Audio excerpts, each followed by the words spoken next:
What's up everybody, and thank you for joining me for another video. My name is Whack4863, but you can call me Whack. In today's video, I'm going to show you where to get the Pride of Aesir armor. Now, this has been around for quite some time, and I recently realized that I didn't have a guide showing you how to get this armor.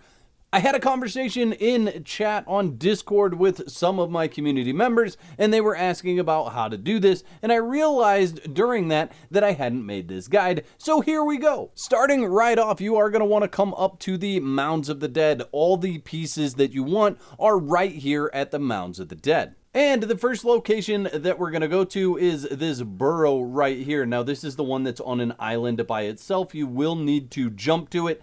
And it is also right next to the obelisk. So if we run in here, and really you can skip this location after watching this video and come to it last, but this is the guy that you're going to interact with in order to get the recipe. However, he does require some things in order to get it. So he needs Thorgar's recipe fragment, Thorgar's notes, and Thorgar's crest. Now, all of those things are right out here in the Mounds of the Dead, so you don't even need to leave the area. So if we pull up the map, we're over on this side, and this is the area where the Ravaged Burrows is.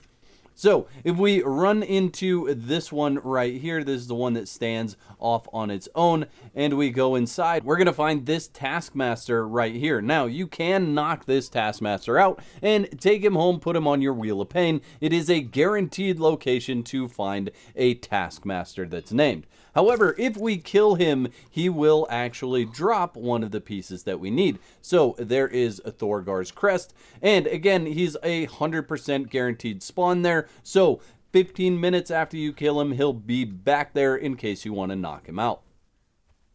If we leave there and run just a little ways up the road, we're going to find another burrow. Now, this particular burrow, I actually don't mind going in from the roof. So if we go up on top here, if we could not run out of stamina while I'm filming a video, come on. We run up top here, we can actually drop down right on that deal, or you can fall in like I did, but you can drop right on that. Once you get in here, there is a chest right there that you're going to want to interact with right here. So if we take all, I guess is what I just did. Let's go into our inventory. There you go. There is a Thorgar's notes. Now, just so you know, I am God mode and cloak mode. So when you come in here, these guys are going to pop out of the ground, and they are all over the place. If you drop in from the center, you only have to kill 2.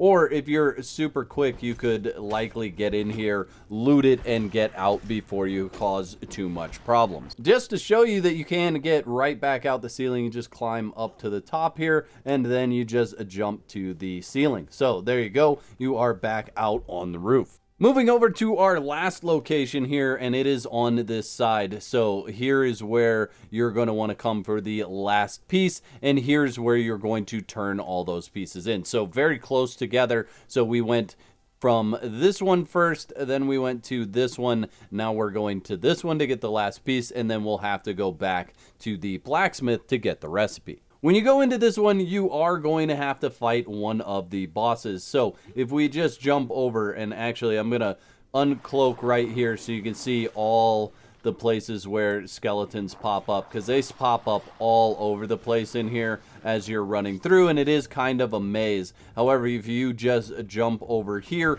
most of the other ones can't make it to you, so you can fight this guy and then the boss. And the boss does have 17,377 hit points. But after you slay him, he is going to drop this recipe fragment, so that's going to be all 3 pieces that you need: the notes, the recipe fragment, and the crest. Once you have all those, simply run back over to the island that is all by itself, climb up to it. Obviously, you'll have to fight your way through here, but once you get inside, and actually you can see there's a blacksmith sign right there, so you know which one has the guy that you need to turn these items into in order to get the recipe. So if you interact with him, he says now you can purchase the scroll Pride of Aesir for these items, and if we purchase that, it will use those items and then produce the scroll in our inventory. So go ahead and use that scroll. I've already learned this feat, so it won't consume it if I try to do it, but that is where you get the recipe.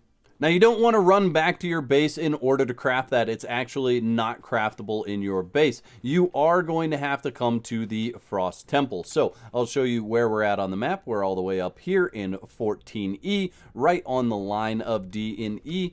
And you're going to want to come up here with some good cold weather gear and likely some food to give you warming buffs, because when these guys hit you, they are going to give you cold snap, and that is going to turn into frostbite. So definitely come up here prepared for that.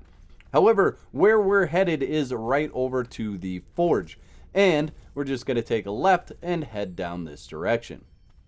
Now I am going to tell you what the recipe is, because you don't want to come all the way up here and find that you're lacking in the items that you need in order to craft this, because it's not fun fighting your way all the way in here and then realizing that you didn't bring enough resources in order to craft this. So if we interact with the Frost Temple Smithy, you can see that those items are right there. So essentially what you're going to need is the following. You want 5 perfected medium paddings. You want 117 star metal. You're going to need 51 black ice. However, you could harvest that black ice right here, so there's really no need to bring that with you. And then you're going to need a total of 40 alchemical base. So let's talk about the armor real quick. It is a medium weight armor. It has 369 total armor. You're not going to be able to boost this with a thrall. You can, however, boost it with attachments. The additional attributes that it gives you is 2 in strength, 2 in vitality, 2 in accuracy, 2 in grit, and 2 in encumbrance. If we move over to the stats page, you can see the total armor reduction is 59%. It has 3 points in heat resistance and a total of 6 points in cold resistance. I regularly see people ask what types of armor to wear in the frozen north and the colder areas, and this is definitely an option for armor that you can wear in these areas. And there you go, that's how you get the Pride of Aesir armor. If you're looking for more armors that you can survive different temperatures, go ahead and let me know in the comment section below which temperature are you struggling to survive in, hot or cold, and I'll see if I can make a video to answer your question. The whack moments in this video were sponsored by my legendary supporters. If you'd like to become a member, you can click the button below that says join. That'll give you all the details. And if you want to continue the fun, there's 2 videos on the screen. You can pick one of those to watch next. Please don't forget to whack the like button, and if you're new to the channel, I'd encourage you to click that subscribe button, click that bell so you get notified when I upload another video.